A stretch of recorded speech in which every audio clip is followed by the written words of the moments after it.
Um em cada 100 salvadorenhos presos em um período de 10 meses. Esse foi o saldo do regime de exceção decretado pelo presidente de El Salvador, Nayib Bukele. O país, que chegou a ser considerado o mais violento do mundo, era dominado por gangues que vendiam substâncias ilegais, extorquiam comerciantes e espalhavam uma trilha de sangue por onde passavam. Eleito com a bandeira de que colocaria um fim na criminalidade, Bukele implantou ações que levaram à prisão de 65 mil pessoas, o que fez com que ele alcançasse uma aprovação de mais de 90%, mas também acabou gerando polêmica, fazendo com que o presidente fosse criticado por órgãos internacionais. Hoje, vocês vão conhecer a história dessas medidas. Fala, galera!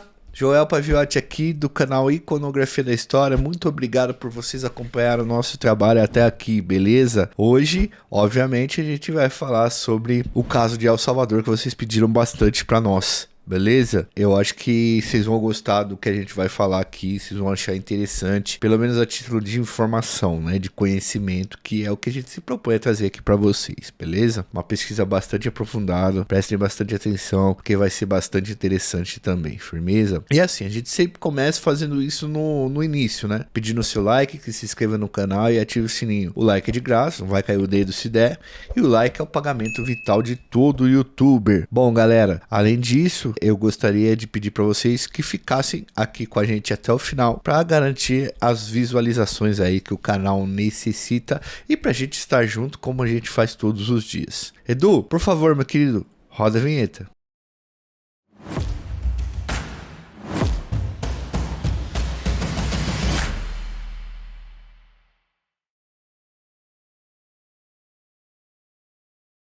Rapaziada, finalmente fizemos o vídeo que vocês tanto pediram, né? A gente só se desculpa um pouco pela demora, a gente precisou pesquisar bastante para não falar bobagem, porque a gente viu muita gente falando bobagem aí em tudo quanto é lugar sobre esse assunto, um sensacionalismo, então a gente vai trabalhar ele friamente aqui. Isso é um tema delicado, tá? É delicado, então não dava pra gente fazer de qualquer jeito, no calor da hora, né? Precisamos pesquisar muito, e como muitos textos que nós pesquisamos eram em espanhol, né? Demorou um pouquinho.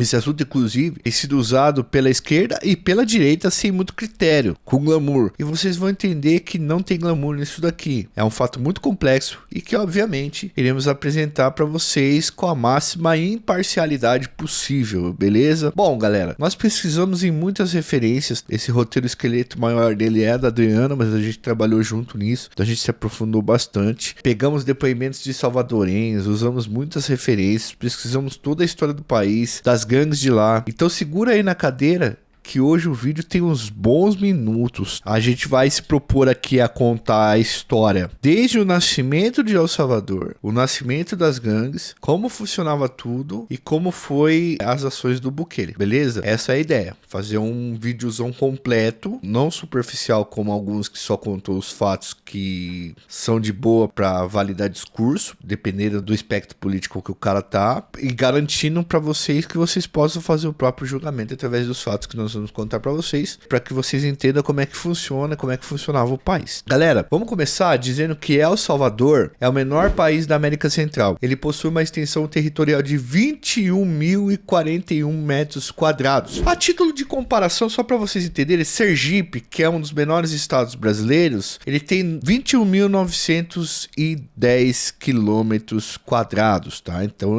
o Sergipe, que é considerado o menor estado brasileiro, ele é maior do que El Salvador, tá? Então estamos falando de um país pequeno. Muito difícil fazer uma comparação com países continentais do tamanho do Brasil. O país, pessoal, o El Salvador, é banhado pelo Oceano Pacífico. Isso faz fronteira com Honduras e Guatemala. É um lugar muito bonito, mas que o mundo parou de visitar por conta da insegurança. Ganhava muito dinheiro com o turismo nos anos 70, e aí a gente teve conflito civil, várias coisas lá que a gente vai contar pra vocês, e o turismo deu uma diminuída grande. O seu território, pessoal, o território do El Salvador é montanhoso e o seu clima é tropical, bem parecido com o clima de vários lugares aqui do Brasil, com uma população de 6.421.000 habitantes, dados dos últimos censos que foram feitos aí em 2015 e 2016. É um país altamente povoado que enfrenta uma grande desigualdade social, e desigualdade social é muito importante para entendermos esse vídeo e esse assunto. Galera, a economia de El Salvador é baseada basicamente ali na agricultura e antigamente no turismo. mas a insegurança acabou ceifando essa atividade turística, como eu já disse para vocês. El Salvador também teve sua história marcada pela colonização espanhola e pela instabilidade política, duas coisas importantes para entender a história de El Salvador e a violência que existe. O território de El Salvador era ocupado por populações indígenas nativas até que em 1524 os colonizadores espanhóis chegaram à região e violentaram os habitantes nativos do lugar, dizimando boa parte deles, assim como foi a colonização espanhola em vários lugares aqui da América, extremamente violento. Até 1821, o território de El Salvador pertencia a Guatemala. O país só conquistou sua independência em 1840. Então, pessoal, é como se El Salvador tivesse sido colonizado por um país europeu e depois por um país latino-americano. A colonização, ela já atrasa a vida dos países, tanto que os nossos países americanos aqui, principalmente da América do Sul, quando é colônia de exploração, né, não de povoamento, ela acabou sendo atrasada economicamente. Então, pense em El Salvador, que foi colonizado por dois países, um europeu e um da América Central. Imagina a pobreza que não sobrou naquele país quando eles conseguiram ficar independentes. Como colônia, os caras não tiveram a oportunidade de realmente se desenvolver economicamente, montar suas próprias indústrias e etc. Durante o século XX, galera, a história de El Salvador foi marcada por uma sequência de governos militares e disputa por poder, tá? Entre as elites daquele país, entre as pessoas que tinham poder ali. Entre os anos de 1980 e 1992, ou seja, 12 anos, El Salvador passou por um conflito civil que deixou como saldo muitas vidas perdidas e desaparecidos e aumentou ainda mais a miséria que já dominava muito o país. Esse conflito tirou a vida de mais de 60 mil pessoas e envolveu grupos paramilitares de extrema direita e grupos paramilitares também revolucionários de extrema esquerda e também representado, né, esse grupo pela Frente Farabundo Marte de Libertação Nacional, a FMLN, e também envolveu as Forças Armadas, uma baita de uma treta. Vamos entender como ocorreu esse conflito, pois é importante para compreender o que virou o país depois disso. No ano de 1979, El Salvador sofreu um golpe de Estado, que depois o general Carlos Humberto Romero instituiu uma junta civil-militar no poder. Com a instauração de uma ditadura militar no país, a tensão se tornou ainda maior e a crise política e social que já dominava El Salvador se intensificou. É de praxe, os Estados Unidos, eles bancaram várias ditaduras ao longo dos anos na América Central e na América do Sul. Esse clima de violência e repressão que dominava o país aumentou mais ainda quando um cara chamado arcebispo Oscar Romero foi executado durante uma missa em março de 1980. O Oscar Romero, pessoal, é muito importante se entender, pois ele era muito querido no país e tinha sido indicado até o Prêmio Nobel da Paz. Ele era um dos poucos homens que se preocupavam com a questão social de El Salvador. Ele propunha a transformação social no país através do povo, e ele era considerado por muitas pessoas como alguém revolucionário, ligado ao pensamento crítico, à questão da diminuição da desigualdade social e do poder da população mesmo, do povo, porque até então as elites brigavam ali e ninguém se preocupava com a população mais pobre. Como vocês podem ter percebido já, né, nessas disputas por poder, a população ficava abandonada ao léu. Romero era um dos poucos nomes que se importava com essa questão, tá? E ele fazia questão de deixar isso claro. Durante o seu funeral, o funeral do Romero, 42 pessoas foram executadas pelas Forças Armadas. Elas estavam no meio de um protesto ali. E essa ação violenta marcou o início do conflito civil que se estendeu por 12 anos, que a gente falou para vocês aí. Esse conflito civil foi financiado por americanos, pelos Estados Unidos e pelos soviéticos, que investiram cerca de 7 bilhões de dólares, cada qual apoiando um lado diferente do conflito. Era uma briga comum, tá? Os dois países financiaram conflitos fora de seus países durante um bom tempo. Esse financiamento norte-americano e soviético foi mais uma ação protagonizada por esses dois países no contexto da Guerra Fria e contribuiu para que o conflito em El Salvador durasse mais do que era imaginado, 12 anos. Fizeram até contratação de mercenários, alongando um derramamento de sangue. Vocês sabem do lance da Guerra Fria, tanto os Estados Unidos quanto a União Soviética, eles incentivavam outros países e financiavam outros países em conflito para evitar que o país caísse ou para o socialismo ou para o capitalismo, tal. Então havia essa tensão, essa briga por qual sistema econômico poderia se imperar nos lugares, e os Estados Unidos, como representante maior do capitalismo, e a União Soviética como representante maior do socialismo real, eles tentavam se equilibrar financiando conflitos em outros países, e o país se ferrava pra caramba. Somente em 1992, depois de 21 meses de negociação entre o presidente Alberto Cristiani e os líderes da FMLN, tá, Frente Farabundo, foi firmado um acordo de paz entre os grupos que estavam em conflito. Até porque em 1992 a União Soviética chegava ao fim. Depois do conflito civil, dois partidos políticos passaram a se alternar no poder em El Salvador: a Arena, de direita,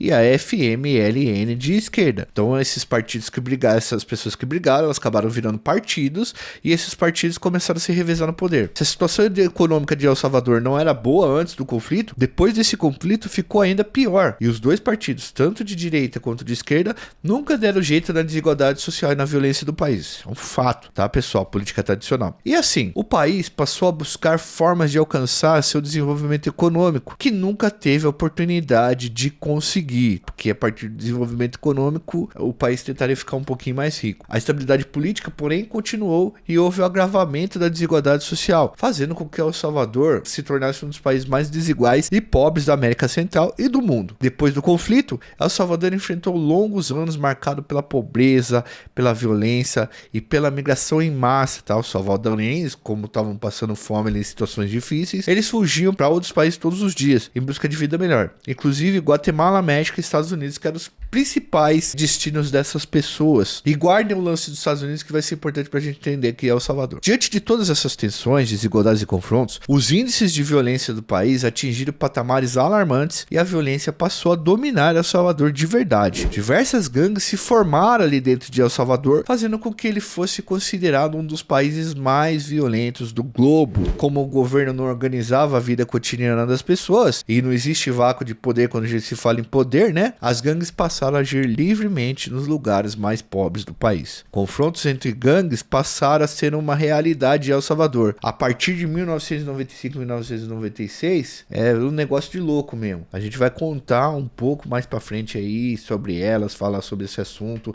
e vocês vão ver que as gangues são caras maldosos mesmo. Inclusive, pessoal, algumas dessas gangues foram formadas nos Estados Unidos por imigrantes que tinham fugido do conflito civil e acabaram se envolvendo com o crime em território norte-americano. Lá, os caras aprenderam a se organizar com as gangues que já existiam por lá, principalmente as gangues de Los Angeles, tá? Durante o governo de Bill Clinton, esses imigrantes foram deportados em massa de volta para a América Central, tá? Para El Salvador, num projeto chamado Política Anti-Gangues do Clinton. Ele até encarcerava os caras, mas por questões de economia de dinheiro, ele mandou os caras para El Salvador de volta. Foi nesse contexto que se formaram as duas gangues mais poderosas de El Salvador: a Mara Salvatrucha, tá? Conhecida como MS-13, e a Barrio 18, ou Bairro 18. O que acontece? Os caras vão lá para os Estados Unidos, eles aprendem a se organizar, aprendem a fazer dinheiro, aprendem a montar um negócio, uma empresa de gangue lá, e aí eles são deportados para El Salvador no período Clinton, ali no começo e meados dos anos 90, e voltando lá para El Salvador, os caras começam a desenvolver as atividades que eles desenvolviam lá nos Estados Unidos dentro de El Salvador. Como já tinha as gangues dentro de El Salvador, os caras profissionalizaram isso e formaram a MS-13 e a Bairro 18, que são duas gangues rivais que nós vamos falar bastante, e esses caras não trabalham lá em El Salvador mesmo. Deportado para El Salvador, em meados dos anos 90,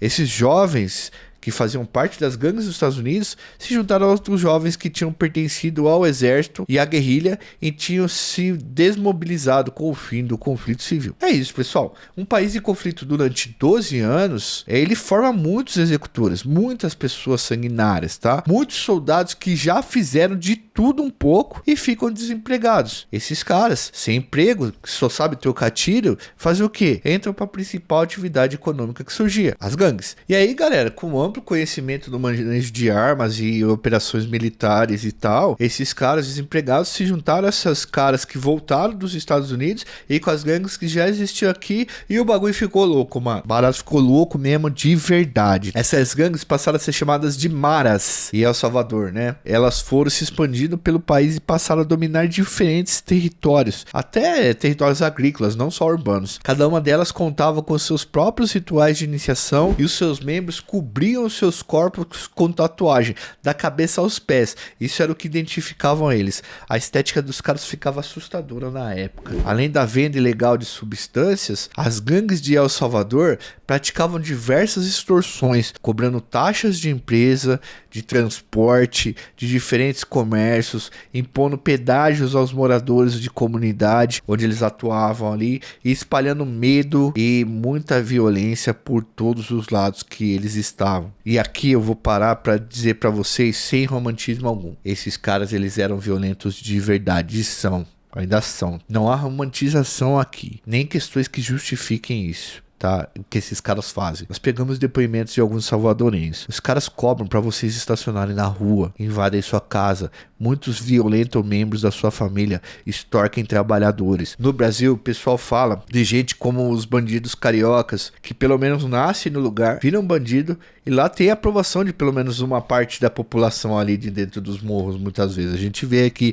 o comentário da galera. As gangues de El Salvador não tinham aprovação de ninguém, velho. Era mínima. Eles chegam a cobrar de segurança das pessoas pobres, taxa de segurança para pessoas pobres, tá ligado? Como se eles fossem policiais. E as pessoas não tinham nem o que comer, mas eram obrigados a pagar taxa. Eles não ofereciam proteção alguma, inclusive. Fora que desaparecem com um monte de gente que não tem como marcar com essas taxas. Desaparece com um monte de gente sem justificar porque que tá fazendo aquilo, tá ligado? Além disso, as gangues obrigam crianças que estudam a entrar para suas fileiras, tirando as crianças da escola. Isso aí, mano, isso pra mim é inconcebível, tá ligado? A criança tá fazendo um esforço pra poder estudar, pra mudar de vida, aí você vai lá e tira a criança da escola pra entrar na sua gangue. Larga a mão de ser vagabundo, bicho. Isso é fartamente documentado, tá, mano? Esses caras são ruins de verdade. Uma anomalia social mesmo. Essas duas organizações criminosas somavam mais de 70 mil membros em El Salvador. 70 mil membros, tá? Num país com 6 milhões de habitantes, 70 mil é quase 1% da população relacionada com gangues, fazendo parte de gangues. Não é só em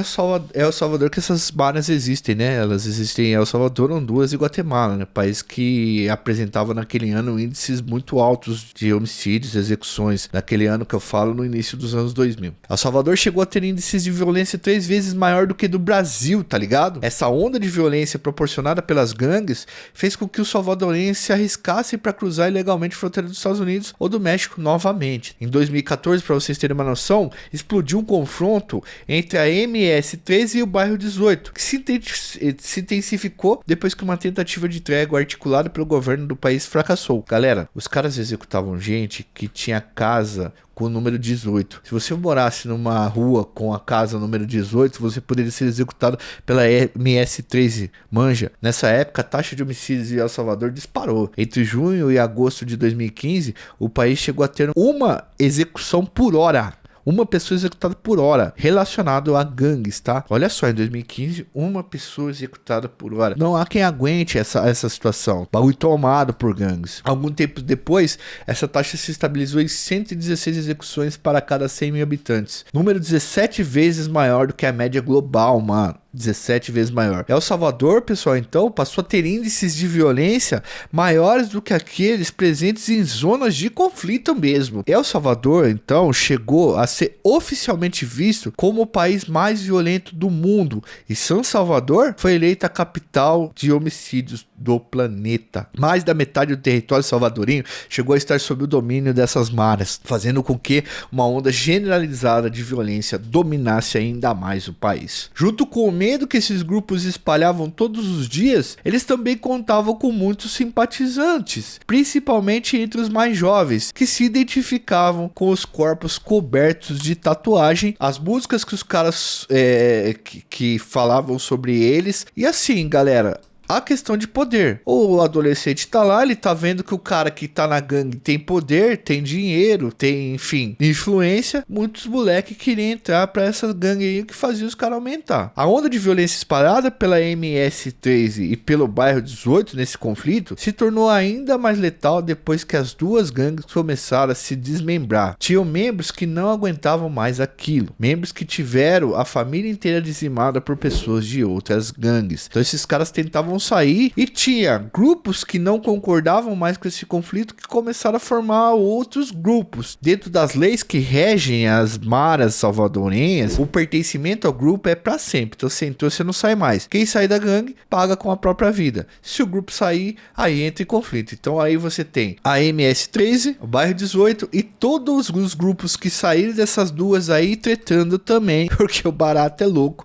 E eu fico imaginando que desgraça que é, ao invés de diminuir essa treta, aumentar ainda mais com vários outros grupos em conflito. Então, esses conflitos internos que geraram a execução de vários membros considerados traidores e caguetas, fizeram com que uma onda de extermínio se espalhasse pelo país, né, por El Salvador, e chegasse até mesmo em Honduras e Guatemala. Os índices de violência de El Salvador, para vocês terem uma noção, entre os anos 2000 e 2019, chegaram a ser maiores do que aqueles registrados quando o país enfrentava o conflito civil. Então quer dizer que o país não estava em conflito civil declarado, mas os índices de execuções eram maiores do que essa época de 1980 a 1992. Nesse cenário de conflito, pobreza e medo, em junho de 2019, Nayib Bukele foi eleito presidente de El Salvador. Vamos falar aqui um pouco sobre o Nayib. Ele é considerado um político de direita lá. Aqui ele seria considerado de extrema direita. Há essa discussão ainda, porque o Nayib já tinha sido prefeito, mais uma série de coisas, ele tinha um posicionamento mais ao centro, ele chegou a ser de esquerda, inclusive a gente vai falar um pouco mais pra frente. Então há uma discussão lá se ele é de direita ou de extrema direita. O que a mídia fala é que ele é de extrema direita. Há essa discussão, tá? O pai do Nayib era palestino e teve que fugir da região nos anos 70. A mãe era católica. Nayib se candidatou em 2019 e ele tinha uma grande diferença para os outros candidatos. Ele não fazia parte dos partidos tradicionais. Ele prometeu combater a política tradicional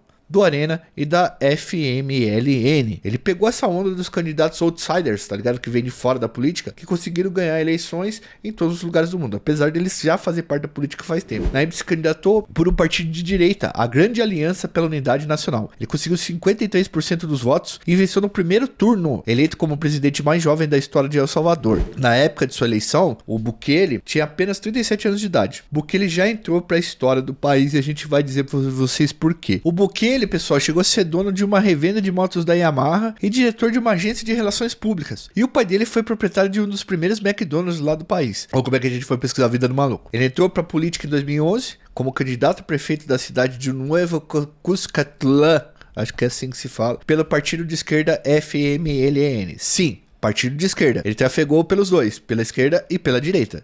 Depois de um mandato como prefeito da pequena cidade, entre os anos de 2012 e 2015, Bukele se candidatou à prefeitura de San Salvador, a capital de El Salvador. Bukele tinha sido expulso da FMLN, do partido de esquerda, em 2017, após ser acusado de agredir fisicamente, verbalmente, a líder de um grupo lá de São Salvador. De acordo com o comunicado oficial da FMLN, além de ter agredido a mulher, Bukele teria ofendido o partido e Salvador Sánchez Serem, na época presidente de El Salvador e principal líder da FMLN. Depois de romper com o partido de esquerda, Bukele tentou se eleger pelo partido Novas Ideias, que tinha surgido como um movimento por ele organizado, um partido de direita que se dizia outsider, fora da política. Como a inscrição desse partido não ocorreu a tempo, ele se filiou no partido de direita Grande Aliança pela Unidade Nacional, a Gana, tá? O Gana, o partido Gana. Em sua vitória, ele somou mais votos do que a Arena e a FMLN juntos, partidos que se revezavam no poder durante anos e que não deram conta de combater as gangues de verdade. Durante a sua campanha, Nayib Bukele faltou a debates, adotou as redes sociais como seu principal meio de comunicação com os eleitores e fez uso num discurso anti-política tradicional. Diante de um país desiludido com a miséria e com a extrema violência das maras, Bukele levantou a bandeira de combate à criminalidade e à corrupção, que sempre cola na América do Sul e na América Latina, tá? O seu principal slogan na campanha foi: "Tem dinheiro suficiente se ninguém roubar", construindo uma imagem descolada dos políticos tradicionais e fazendo um amplo uso das redes sociais e se apresentando como um jovem que renovaria o país. Bukele foi eleito com a missão de revitalizar El Salvador e acabar com a violência, principalmente relacionada com gangues. De acordo com o portal El Faro, tá? Que é um famoso portal lá de El Salvador, e a gente viu que essa notícia foi replicada por outros portais grandes lá em mídias tradicionais. Bukele começou a negociar secretamente com a gangue MS-13 logo depois que ele assumiu assumiu o governo para tentar reduzir a taxa, né, de violência no país. Galera, isso não é novidade, tá? Em El Salvador, todo mundo que entrou lá acabou negociando de alguma forma com essas gangues, porque os caras tinham muito poder, relacionados a eles estão mais de 1% da população, e eles tinham muito poder nos bairros, e aí você precisava negociar com esses caras. A política de lá fazia isso. Lógico que o Bukele nega isso, mas segundo esses órgãos de imprensa, ele teria conversado com as gangues ali para fazer uma espécie de trégua. Essa conversa era para ter uma medida de choque para dar uma melhorada na situação. Bukele prometeu melhores condições para os líderes das gangues que estavam encarcerados e benefícios para aqueles que estavam em liberdade em troca da queda da taxa de execuções, tá? Então, ó, vocês param de brigar aí que a gente garante isso. Vocês garantem a paz e a gente garante seus direitos. Esse suposto pacto do governo com a MS-13 teria durado, segundo El Faro, até uma série de execuções que aconteceu no dia 25 e 27 de março de 2022. Durante esse final de semana aí, é aí que vai começar a desencadear a parada mesmo, 87 pessoas teriam sido executadas pela MS-13. A maior parte das vítimas não tinha nenhuma relação com a criminalidade. Eram pessoas inocentes que estavam indo e voltando do trabalho. De acordo com a matéria do El Faro, essa ação teria sido uma resposta da gangue à traição de Bukele, segundo traição, né? Que teria mandado prender um grupo de membros da MS-13, sendo que ele ia garantir que, na verdade, tudo estava suave. Esses membros da MS-13 estariam sendo levados em um carro do governo e teriam acreditado que receberiam um salvo-conduto, mas, na verdade, eles terminaram encarcerados numa cadeia muito linha dura. Depois dessas execuções que aconteceram, Bukele determinou que a Assembleia Legislativa impusesse um regime de exceção. Foi tão pesado que os caras colocaram um regime de exceção. O regime de exceção, pessoal, é um estado provisório que dá ao presidente poderes excepcionais. E teve apoio. Esse estado de exceção, ele foi aprovado por 67 dos 84 deputados de El Salvador, inclusive alguns deputados de esquerda. O regime de exceção impôs a restrição à livre reunião, a violabilidade da correspondência e de comunicação. Então, a partir dali, o governo poderia, por exemplo, restringir as pessoas da rua, violar a correspondência, tá? E comunicação, enfim. Ele também dá à polícia o poder de fazer detenções sem ordem judicial e suspende os direitos de ser informados sobre o motivo da detenção e de contar com o advogado desde a captura. A polícia poderia prender o cara e não necessariamente o cara precisaria ter advogado. Além de permitir a extensão do prazo da detenção administrativa por mais de 72 horas. A coisa não estava normal em El Salvador, né? A partir daí, Bukele começou uma verdadeira guerra contra as gangues de El Salvador. Ele reuniu todas as forças de segurança, tudo fazendo, mostrando na internet, na TV, tá? E equipou os caras para vasculhar os bairros e prender todo mundo que eles acreditavam ser de gangues ou ter relação com eles. E era muita gente. Em um ano, mais de 65 mil pessoas foram presas e dezenas perderam a vida dentro das prisões. E assim, galera, a questão é que não foram presos só pessoas das gangues, mas familiares, pessoas que moravam no mesmo bairro, muitas vezes isso. Denúncias de detenções arbitrárias, tratamento indigno e restrições de direitos constitucionais, que segundo a mídia estava sendo ocultado por informações oficiais, começaram a ser frequentes. Crianças de 12 anos chegaram a ser detidas e as detenções provisórias passaram de 72 horas para 15 dias, sem direito à defesa. De acordo com a Human Rights Watch, que é um dos maiores institutos de direitos humanos, o regime de exceção salvadorenho foi marcado pela violação de direitos humanos fundamentais e pela prisão de muitas pessoas inocentes. Segundo a ONG Cristosal, principal organização de defesa dos direitos humanos lá de El Salvador, apenas 30% das pessoas que foram detidas pertenciam realmente a gangues, mas tinha muitas delas que tinham relação com as gangues e ajudavam também nessa logística, tá? Entrando no meio disso daí como criminosos, claro. Em meio a denúncias e críticas, Nayib Bukele passou a ser aclamado como uma espécie de herói nacional. A população, que pro Bukele era o que realmente importava, segundo o que ele fala, estava apoiando tudo o que estava acontecendo. Muitos salvadorenhos estavam percebendo a sensação de segurança melhorar. Bukele então mandou construir uma cadeia enorme e chamou o local de Centro de Confinamento do Terrorismo, o CECOT. Construída em 7 meses, a prisão tem capacidade para 40 mil pessoas e 256 celas. Inaugurado no dia 31 de janeiro de 2023, a CECOT, ou CECOT, se transformou num símbolo do conflito da guerra às gangues promovida pelo governo e da política de segurança do Bukele. Essa prisão aumentou ainda mais a popularidade do presidente de El Salvador dentro e fora fora do país. Ele passou, pessoal, a ser aclamado como um símbolo de combate à criminalidade, uma espécie de salvador de El Salvador. A redução das taxas de homicídio de um país que já foi considerado o mais violento do mundo é uma forte bandeira a ser exibida por Bukele, porque realmente caiu bastante. Os salvadorenhos que viviam em bairros dominados por gangues, galera, onde se impunha a lei do silêncio, comemoram o fato de que agora podem andar em liberdade por seus bairros. E a gente percebeu isso a hora que a gente foi procurar nas redes sociais os comentários dos caras. Mas Secote também é visto por uma parcela da população de El Salvador como um símbolo de isolamento e de acusações de falta de transparência do regime de exceção imposto no país. Tem muita gente que não tá encarando com bons olhos essa questão de regime de exceção, porque até então tá pegando as gangues, tá tranquilo, né? Porque tá combatendo a violência. Mas se isso começar, as garras desse estado de exceção começar a se prolongar, é perigoso ter outras questões aí de cerceamento de vários outros direitos. Ele tem sido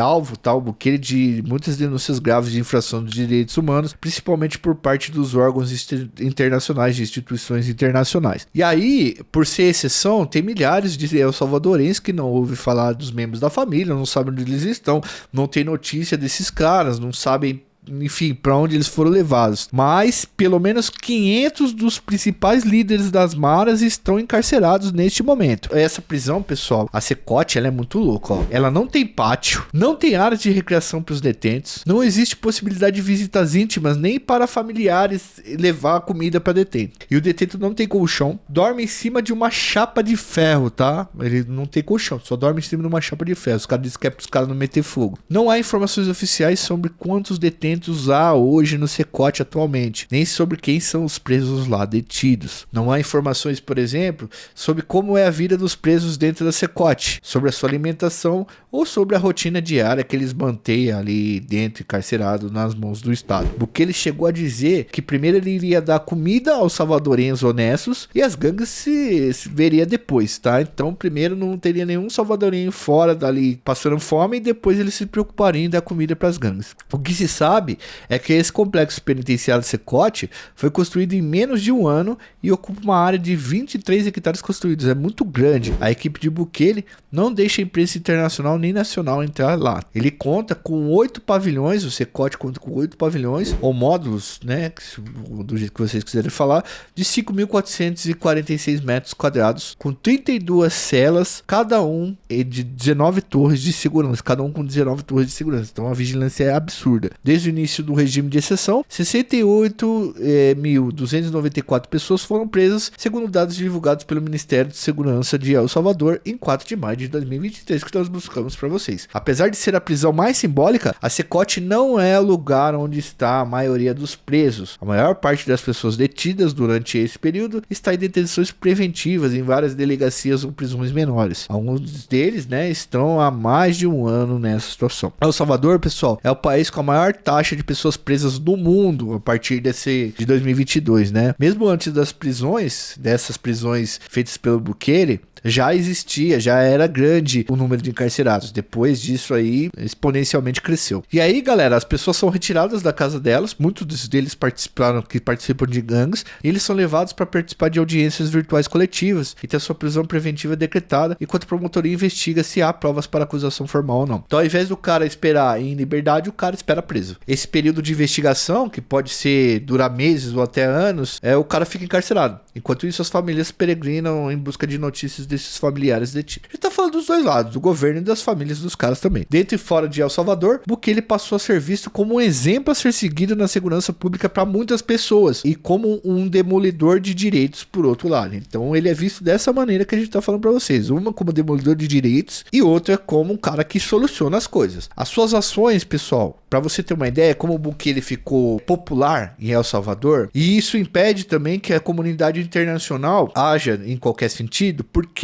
existe na América do Sul e na América Central um pacto constitucional entre os países que respeita o que nós chamamos de autodeterminação dos povos, que é o povo do país decide sobre sua própria vida. E o Bukele, ele conseguiu taxas de 92% de aprovação da população salvadorenha. 92%. As pessoas defendem que o estado de exceção seja mantido por mais algum tempo, apesar das críticas feitas por entidades de defesa dos direitos humanos. E pelo que a gente percebe, os próprios depoimentos dos caras, eles falam que assim, a gente não pode andar em tal lugar e tal coisa, mas quando tava as gangues aqui era muito pior. Essa popularidade é o ponto que mantém essa política funcionando. 92% de aprovação é uma aprovação quase inatingível na história das pesquisas recentes, pessoal. É muita aprovação. Isso quer dizer que até as pessoas de esquerda do país, elas têm aprovado essas ações do Bukele. O regime de exceção em El Salvador já foi prorrogado 11 vezes desde que foi instituído, em março de 2022. Nesse período, juízes da Suprema Corte foram substituídos por Bukele. Ele nomeou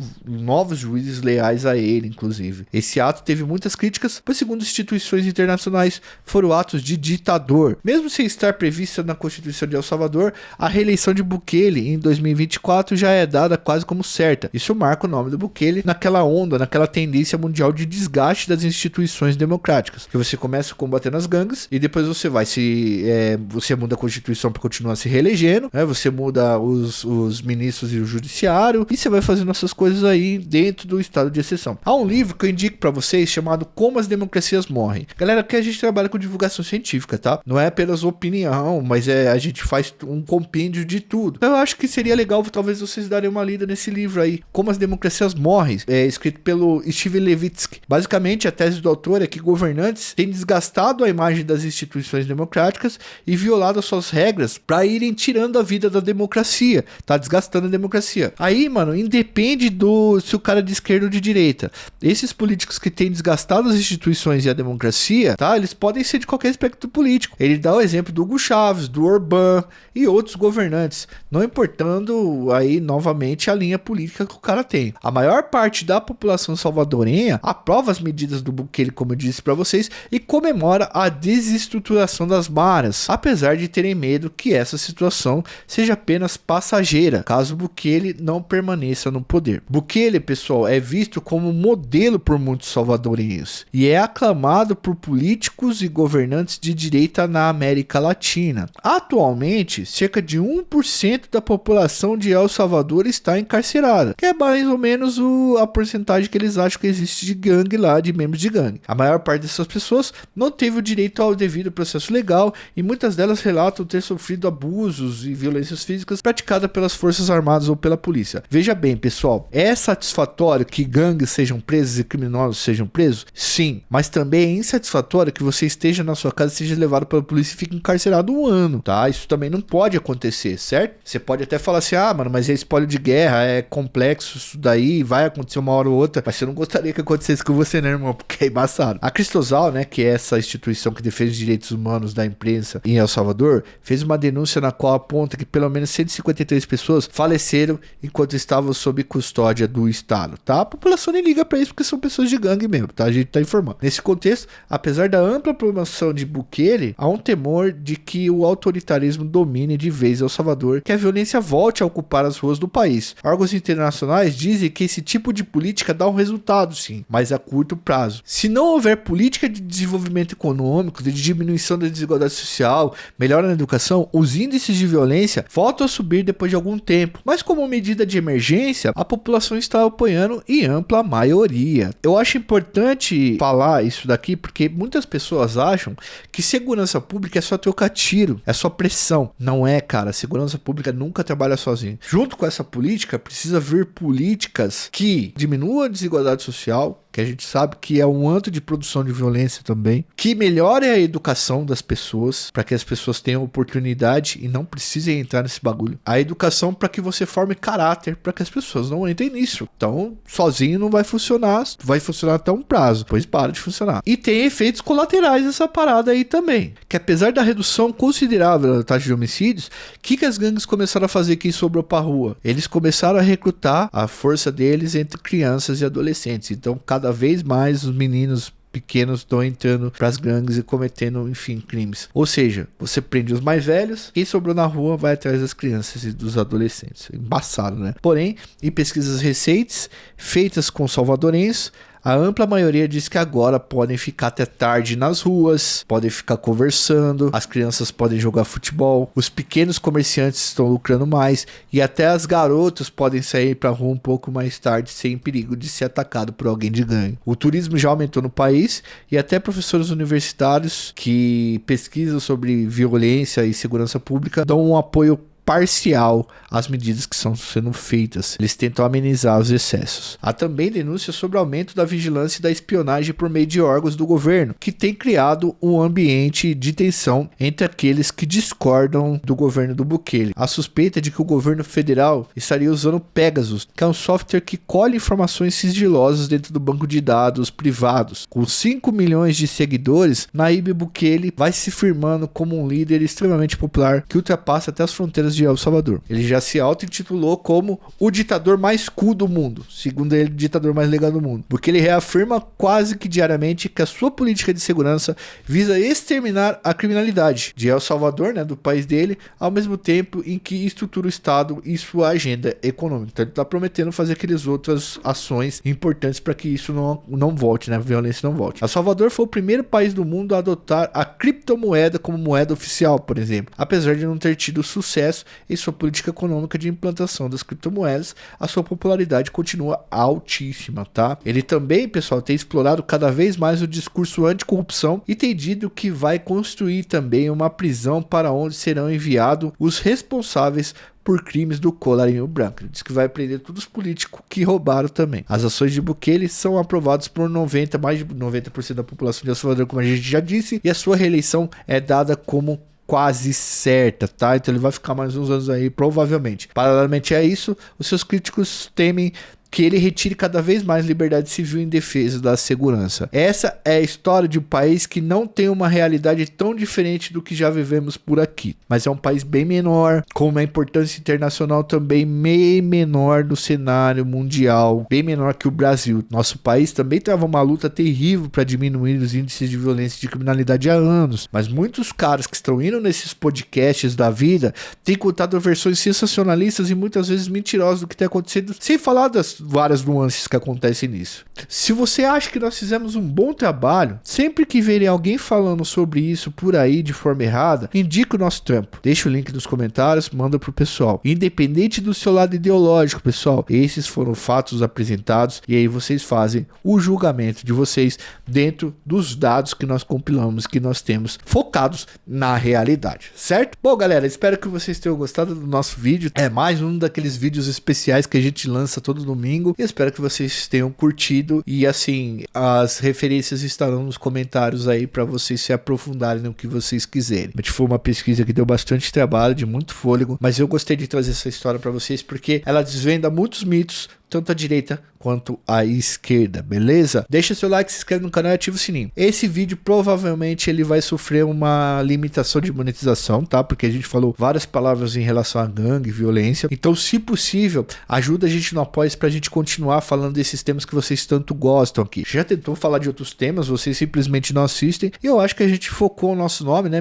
Colocou o nosso nome, cresceu o nosso nome trabalhando com esses assuntos. Então, o apoia-se a partir de R$2 assinando. Vocês já participam do apoia-se com alguns vídeos e conteúdos exclusivos para vocês, algumas fotos, por exemplo, dos assuntos que nós tratamos que nós não podemos mostrar aqui, a gente mostra lá no apoia-se para vocês, faz vídeo sem censura lá, sem censura não, mas sem restrições lá, para poder, enfim, mostrar tudo, porque a gente acha que muitas coisas precisam ser mostradas, mas não se adequa à plataforma, a gente respeita a plataforma aqui. E acima de R$50 no apoio, se vocês entram no nosso grupo, onde a gente faz live, conversa, troca ideia, faz debates e tal. Além disso, vocês podem ajudar a gente no Pix, porque pagar esse vídeo aqui também não é barato e as pesquisas também não. A gente ensina sites internacionais, tal, pagar edição, toda essa estrutura que a gente, mínima que a gente precisa ter para produzir e trazer conhecimento para vocês. Um forte abraço a todos, fui, valeu!